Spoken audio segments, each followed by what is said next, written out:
Hey, what's up everyone? This is Alex from alexmaydrums.com, and today I wanted to walk you through how to record drums in a basement that sound a little bit like this.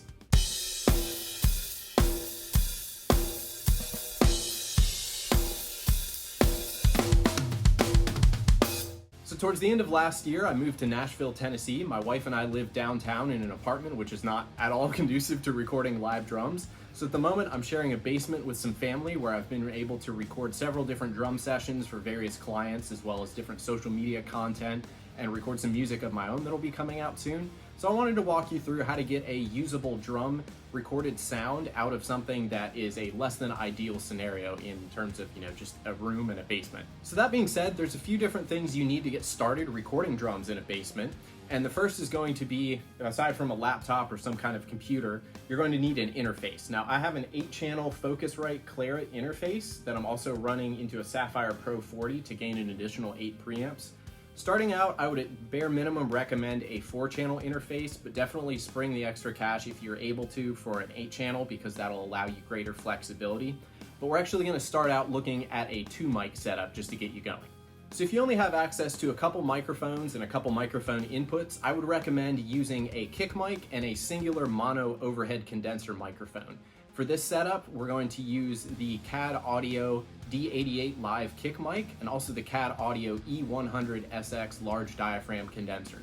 Now this setup is particularly useful because you can lower the condenser mic down a little bit more. It's going to capture the full picture of the kit, and you've still got a dedicated kick mic that picks up the low end. Now, you'll see in drummer communities, this is also kind of referred to as the Mike Johnston setup that he uses a lot too, and you can check out his videos and they all sound great.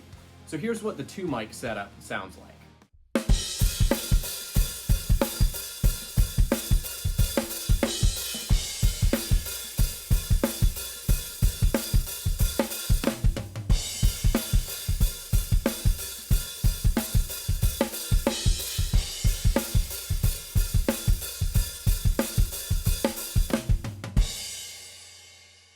So the advantage of that microphone setup is that it's only 2 microphones, there's not a whole lot to mix, but you really have to be cognizant of what you're playing.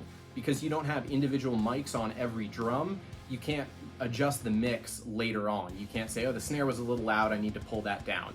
But that actually helps you out as a drummer because when you're listening back, you need to be aware of saying, hey, I need to play a little more quiet on the snare, or I need to hit my crashes a little less hard, just because that's going to give you more of a balance. So that can actually be very progressive in your journey as becoming a better drummer. So for the next setup, you can go to 4 microphones. And with this, I generally recommend a kick mic, a snare mic, and 2 overheads. So for overhead microphones, I pretty much always record in a space pair configuration, which you also hear referred to as an AB configuration. But for this, I would actually recommend an XY pattern, especially if you're just starting out. Reason for that being with an XY pattern, your microphones are basically going to be very close to each other.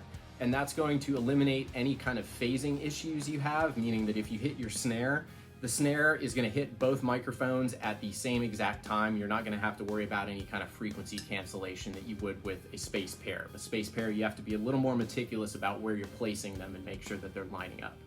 So for this particular setup, we're going to do an XY configuration with the overheads. I'm using the CAD Audio E70s. I'm also using the CAD Audio D89 for the snare top and still the CAD D88 Live kick mic.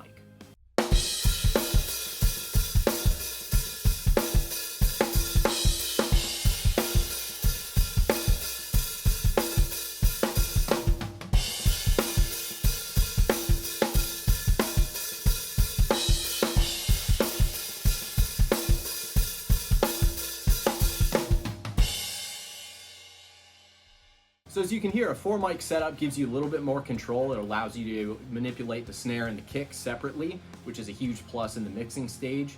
It doesn't let you turn up or manipulate the toms individually, but if it's not something that you're relying a whole lot on the toms, that may or may not be as big of a deal, and you still get decent tom coverage from your overheads as well.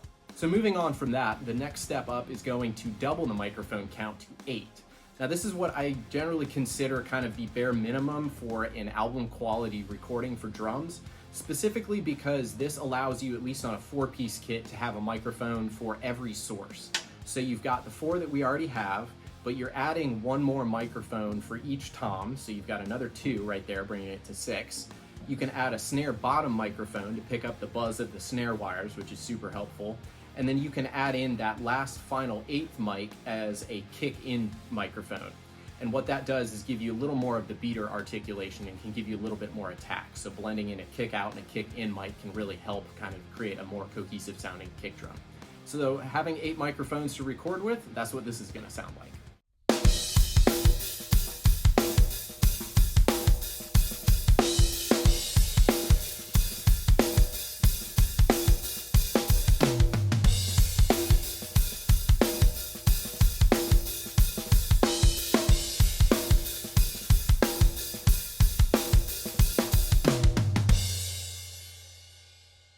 So hearing those samples, I hope you can agree that you can achieve a completely usable drum sound in a basement, provided that you're thinking about just where your mic placement is, you've got your drums tuned correctly, and obviously the playing is pretty good as well. So the big problems that you'll run into when you're recording in a basement, or really any kind of untreated room that has less than desirable dimensions or a low ceiling or anything like that, is the overall room sound. If it's a rectangular or parallel surface room, you're gonna get a lot of slap back and just kind of echoes that are less than desirable for picking up in the recording. And also with that, there are several ways to combat that. So one of the biggest ways is to rely more heavily on your close microphones. So the direct mics that are gonna be on your snare, your kick drum, your toms, maybe some of your cymbals. You can lower your overhead microphones a little bit more than you normally would so that they're not picking up quite as much of the room sound. And if you do want to use a room microphone, you generally don't want to have that super high in the mix. What I found more useful is to use that room microphone as more of an effect mic. So something where you would put it in a corner to get kind of a weird sound. And then after the mixing stage, you can either distort it a lot or really compress the crap out of it. Have it a unique effect mic that you can kind of blend in with the rest of your microphones and give it a more kind of cohesive sound that's unique to that room. You'll notice behind me I've got these 2 sound panels. I kind of lucked out in this particular basement because despite the kind of rectangular nature of this, there's an unfinished ceiling and this has the exposed insulation on it. So it deadens a lot of that kind of vertical reflection that you would normally have. And really I just got some reflection from the horizontal surfaces behind me. I actually made these from my old home studio, which I did a video a couple years back ago. If you want to watch that, they're pretty simple to make, they're inexpensive, and they go together pretty easily.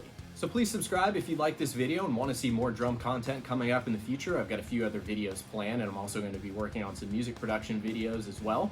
Feel free to drop a comment or reach out to me on social media if you have any questions or want to talk about any techniques you're using in your recordings, or just want to chat about drums or nerd out about the recording process. I'm always happy to interact with people about that. So thanks again for watching. I hope to see you next time. Cheers.